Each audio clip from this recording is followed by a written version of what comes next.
Welcome back to you in Yash की शिक्षा। I hope कि आप सभी अच्छे होंगे और आपने अपने लास्ट टॉपिक को रिवाइज कर लिया होगा। लास्ट क्लास में हमने चैप्टर 9 सॉइल की स्टार्टिंग की थी। उसमें हमने सॉइल के बारे में पढ़ा था, उसकी इंपॉर्टेंस के बारे में पढ़ा था। ठीक है, आई होप आप सभी को इतना समझ आ गया होगा। आज हम कंटिन्यू करते हैं हमारा नेक्स्ट टॉपिक, जो कि है सॉइल प्रोफाइल। क्या है? Soil profile. अब ये जो सॉइल होती है, इसके अंदर कुछ डिफरेंट लेयर्स होती है। ठीक है, जिसके बारे में बात करते हैं। The soil consist of distinct layer which are also called horizons of the soil। अब सॉइल के अंदर बहुत सारी अलग अलग तरीके की लेयर्स होती है, जिसको बोलते हैं हॉरिजॉन्स ऑफ द सॉइल। ठीक है, आपको ये डायग्राम दिख रहा होगा। इसमें क्या है, जैसे ये हमारी सॉइल है, ठीक है, इसके अंदर कुछ डिफरेंट लेयर्स है, डिफरेंट पोर्शन में इसको डिवाइड किया गया है। तो ये क्या है, हमारे horizons of the soil. The soil profile is a vertical section of the soil which depicts all the layers of the soil। अब ये जो सॉइल प्रोफाइल होती है, कैसी होती है? वर्टिकल सेक्शन, जिसके अंदर सारी लेयर्स हमारे को शो हो जाती है। The layers of the soil can be seen if we dig deep through it while creating a well or while laying the foundation of the building. अब ये जो लेयर्स ऑफ सॉइल है, इसको हम देख सकते हैं कब? जब हम क्या करें? Dig deep. डिग मतलब खोदना। क्या? खोदना। डीप मतलब गहरा। जब हम गहरा खोदेंगे, जैसे हमारे को इसमें एग्जांपल दे रखा है, जैसे वेल बनाना है, तो वेल क्या होता है? एक कुआं बनाना। तो कुआं बनाने के लिए जब हम अंदर तक खोदेंगे, तो हमारे को सारी लेयर्स हमारे को पता चल जाएंगी, हमारे को दिखेंगी। और दूसरा एग्जांपल इसमें दे रखा है फाउंडेशन ऑफ अ बिल्डिंग। जब हम बिल्डिंग की फाउंडेशन मतलब नींव रखना, ठीक है, जब हम नींव रखते हैं तो क्या है, नीचे तक खोदते हैं। तो नीचे तक जब खोदते हैं, उस टाइम पर भी हमारे को ये डिफरेंट लेयर्स ऑफ सॉइल देखने को मिल जाएगी। अब नेक्स्ट बात करते हैं, ये कुछ टर्म्स है, ये आपको पता होने चाहिए। उसके बाद हम बात करेंगे कि हमारी फर्स्ट लेयर कौन सी होती है, सेकेंड लेयर कौन सी होती है और थर्ड लेयर कौन सी होती है। बात करते हैं ह्यूमस। क्या होता है ह्यूमस? ह्यूमस किसे कहते हैं? The decaying matter in the soil is called humus. जितना भी डिकेइंग मैटर होता है, ठीक है, जितना भी कीड़े मकोड़े वगैरह, मतलब जो सारी चीजें मर जाती है, वो क्या होते हैं? Decaying matter. उसी को क्या बोलते हैं? ह्यूमस बोलते हैं। Next, weathering. क्या होता है? Weathering. Soil is form when rocks break down. अब ये जो हमारी सॉइल है, ये कभी कभार क्या होता है, जब हमारे रॉक्स वगैरह क्या होते हैं? ब्रेक डाउन होते हैं, उससे जो हमारी सॉइल बनती है, उसी को बोलते हैं weathering. This process is called weathering. ये इंपॉर्टेंट टर्म है, आपके एग्जाम में आ सकती है, इसे याद रखिएगा। क्या होता है वेदरिंग? सॉइल का ब्रेक डाउन। ठीक है, किसकी वजह से? अलग अलग फैक्टर्स की वजह से। देखते हैं कौन से फैक्टर्स है। The weathering of rock take place because of rains, बारिश की वजह से, फ्लोइंग वाटर, बहते पानी की वजह से, विंड टेम्परेचर, विंड के टेम्परेचर की वजह से, climatic condition of the place. ठीक है, अब ये सारे कुछ फैक्टर्स है जिनकी वजह से हमारी अगर सॉइल ब्रेकडाउन हो रही है, तो उसी को बोलेंगे वेदरिंग। क्या बोलेंगे? वेदरिंग। नेक्स्ट बात करते हैं पेरेंट रॉक। अब ये पेरेंट रॉक होती क्या है?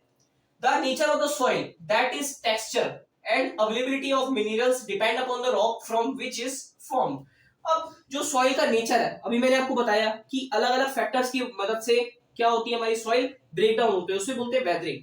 अब पेरेंट रॉक क्या होता है? जो सॉइल का नेचर होता है। ठीक है, अब जो भी पत्थर है, जैसे कोई और पत्थर है, ठीक है, तो उससे अगर हमारी सॉइल टूट के बनी है, ठीक है, रेन की वजह से, विंड स्पीड की वजह से, किसी की भी मदद से, अगर वो रॉक का कलर अलग है, तो उसी तरीके का हमारा सॉइल का क्या होगा? टेक्सचर होगा। देखते हैं। और उसकी जो मिनरल्स होंगे, वो भी उसी चीज पे डिपेंड करेंगे, जिस रॉक से वो मिलके बनी है, हमारी जिस रॉक से मिलके सॉइल बनी है, उसी को बोलते हैं हम क्या? Parent rock. कहने का मतलब आप समझ गए कि पेरेंट रॉक किसे कहते हैं? जिस भी पत्थर से हमारी जो सॉइल बनी है, उसी पत्थर को बोलते हैं हम parent rock. Next, layers of soil. अब हम बात करेंगे लेयर्स ऑफ सॉइल की, कि हमारी सॉइल के अंदर कितने तरीके की लेयर्स होती है। आज इस वीडियो में हम फर्स्ट लेयर की बात करेंगे, बाकी नेक्स्ट टॉपिक को हम अपनी नेक्स्ट वीडियो में कंटिन्यू करेंगे। लेयर्स ऑफ सॉइल में फर्स्ट आता है हमारे पास हॉरिजन ए या फिर टॉप सॉइल। नाम याद रखिएगा, हॉरिजन ए या फिर top soil. It is visible to us. अब ये क्या होती है? हमारे को विजिबल होती है। आप देखते होंगे कि सबसे ऊपर जो सॉइल होती है, वो हमारे को दिखती है, क्योंकि वो क्या होती है? Top most layer. Next, it contains large amount of humus and minerals which make it dark in colour. अब इसके अंदर क्या होते हैं? Large amount of humus. अभी मैंने आपको बताया ह्यूमस क्या होता है, जितना भी डिकेइंग मैटर होता है उसको क्या बोलते हैं? ह्यूमस।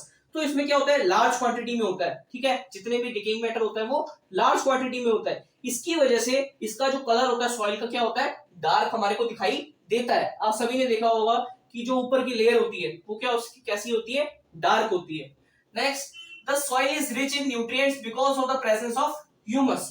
अब ह्यूमस जो हमारा डिकेइंग मैटर है, जो भी मैंने आपको बताया था कि वो क्या है, डिकेइंग मैटर। डिकेइंग मैटर जब क्या है सॉइल में डीकंपोज हो जाता है तो वो क्या है, सारे न्यूट्रिएंट्स को प्रोवाइड करता है, उसका यही तो काम होता है। तो हमारी जो टॉप मोस्ट लेयर होती है वो कैसी होती है, rich in nutrients. Next, the top soil has a soft texture and can retain water easily. अब जो हमारी टॉप मोस्ट लेयर होती है वो क्या है, उसका जो टेक्सचर होता है वो सॉफ्ट होता है। अब देखते हैं, इसको रिलेट करते हैं कि जितनी हमारी सारी सॉइल्स की लेयर होती है, जब हम नीचे जाते रहते हैं, जितना नीचे हम जाते हैं वो हमारी सॉइल का टेक्सचर को क्या कर देता है, हार्ड होता रहता है, ठीक है।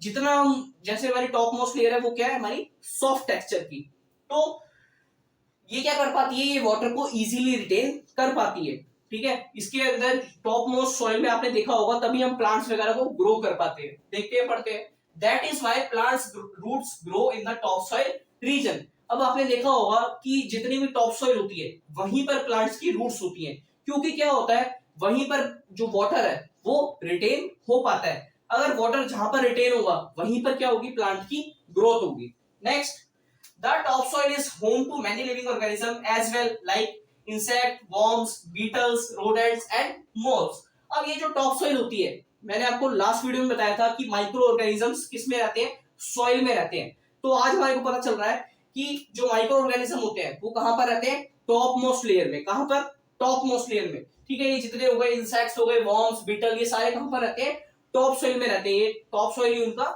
घर है।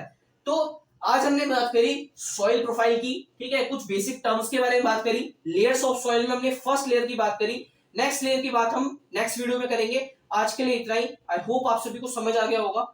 Thank you.